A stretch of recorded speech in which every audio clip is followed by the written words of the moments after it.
Je vous présente aujourd'hui notre 504e journal de bord. Jean-Marie Le Pen, bonjour. Bonjour. Nous ne pouvons entamer ce journal de bord sans évidemment évoquer les résultats des élections russes. Sans surprise, non? Oui, sans surprise, mais tout de même avec un coefficient assez remarquable à la fois de participation, parce que on comptait sur la participation pour pouvoir critiquer Poutine et le dévaloriser en quelque sorte dans les médias occidentaux. Mais la participation a dépassé 60%, je crois. Elle est donc assez supérieure à celle que nous pratiquons chez nous. Bon. En plus, le résultat est de 75%, quelque chose comme ça. 76,660, oui. Très remarquable, mais n'atteint pas quand même les résultats africains. Il reste raisonnable. Et mon ami Jirinovski a obtenu, lui, 6,7, quelque chose comme ça, ce qui lui permettra tout de même d'avoir une représentation. Je ne crois pas que ce soit un ennemi très résolu de Poutine, mais il fait partie du décor démocratique de la Russie. C'est pas pourquoi les Occidentaux veulent absolument ramener toute la politique mondiale et tout l'exercice de la politique au schéma britannique du 19e siècle, c'est-à-dire la République, enfin pas la République, puisque c'est un royaume, enfin le système parlementaire qui ne convient pas à la plupart des pays. Et alors, que pensez-vous des accusations des détracteurs occidentaux, justement, des accusations de bourrage d'urnes? J'étais invité à faire partie des contrôleurs internationaux. Et j'ai dû décliner cette invitation et demander qu'on m'y substitue peut-être M. Gollnisch, qui est mon collègue au Parlement européen, et parce que j'avais ce jour-là la commémoration au cimetière Montmartre du 40e anniversaire de l'assassinat de François Duprat. Oui. Autrement, j'aurais fait partie des contrôleurs. Alors, revenons à l'affaire du financement de la campagne de Nicolas Sarkozy, qui refait, vous savez, cette affaire de financement avec l'argent libyen de sa campagne électorale, qui refait surface enfin.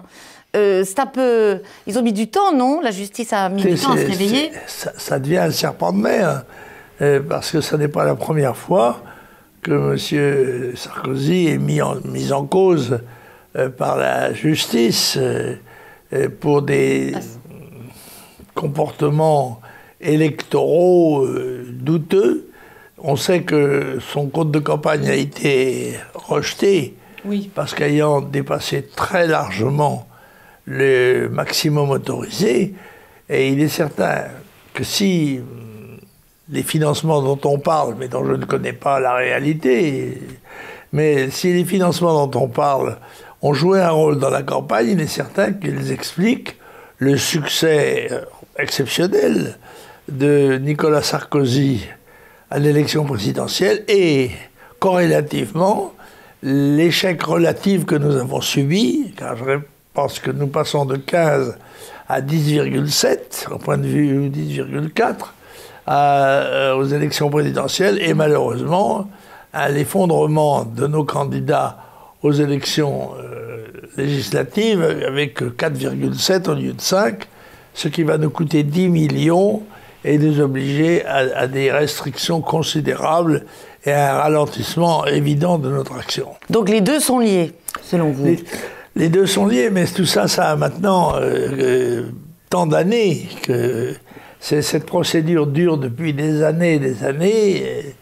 On sait que la justice marche à pas lents et les yeux bandés, mais là, c'est pas dépêché. Alors, je ne sais pas pourquoi, brusquement, l'ancien président de la République est mis en examen et poursuivi pour des faits extrêmement graves. Combien de temps ça va durer? On nous laisse entendre que ça peut déjà durer jusqu'à l'année prochaine, ou peut-être même l'année d'après. Alors... Oui, il est placé sous contrôle judiciaire. Oui, il y a un certain nombre de gens comme ça, comme le président Estoupe, celui qui m'avait condamné à 130 millions, pardon, de dommages-intérêts en 87, oui, qui traîne aussi. Il est compromis assez gravement, je crois, dans le traitement de l'affaire Tapie, de l'arbitrage Tapie, mais l'affaire ne vient pas.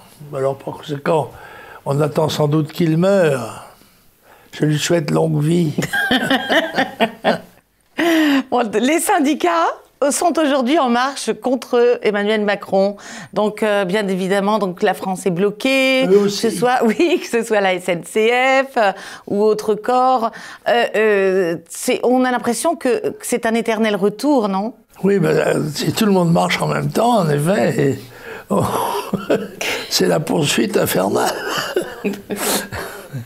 Bon, les syndicats, évidemment, ont l'obligation, je dirais, morale, de s'opposer aux réformes qui vont toucher leurs adhérents.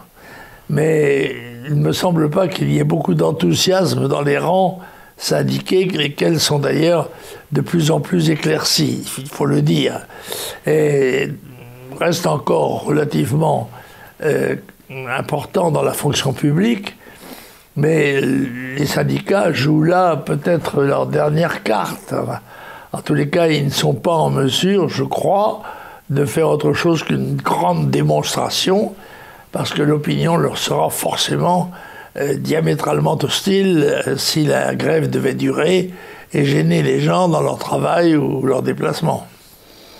Alors de fort, revenons à l'international. Concernant Daesh, 2 fronts ressurgissent. Un à l'est de Damas, donc Daesh ne serait pas éliminé, voire serait même entretenu et nourri. Et de forts soupçons d'utilisation par les Turcs d'éléments de Daesh s'ouvrent à nos yeux dans leur projet d'élimination des Kurdes. Alors, qui alimente cela? Dans quel intérêt?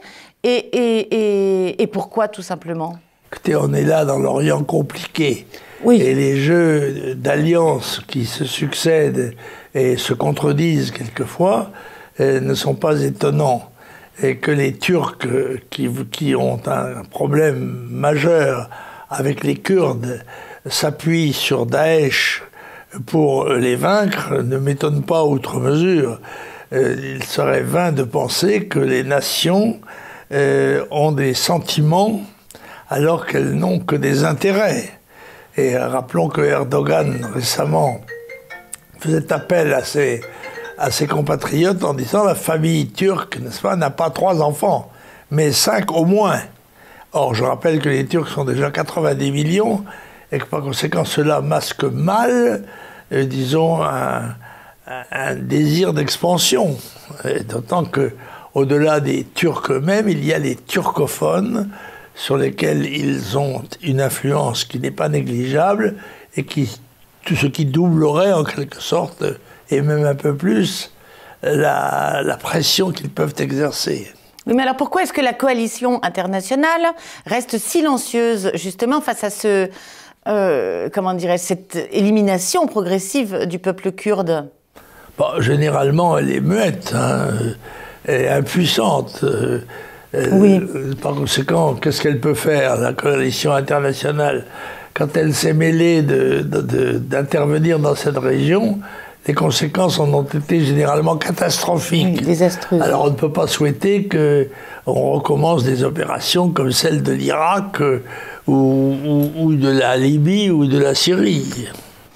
Voilà, Président, votre ouvrage, vos mémoires, là, les gens se les arrachent. Dans bien des librairies ou autres centres de distribution, on n'a plus de stock, ils sont à court de stock.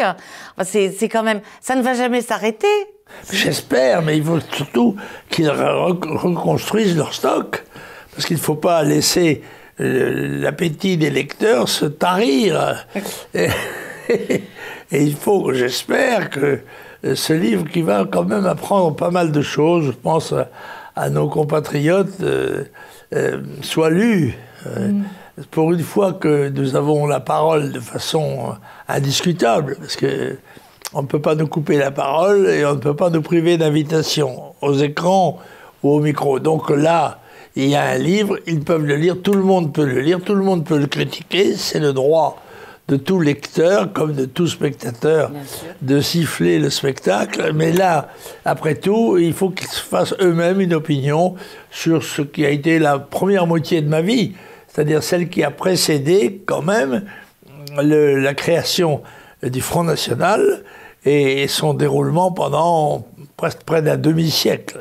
Alors, il paraît que vous êtes victime de votre succès, que vous avez des douleurs aux doigts à force de dédicacer. Oui, c'est vrai qu'au bout d'un moment, on arrive à avoir un petit durillon, ce qui m'oblige à mettre un petit pansement pour essayer d'amortir le choc du stylo.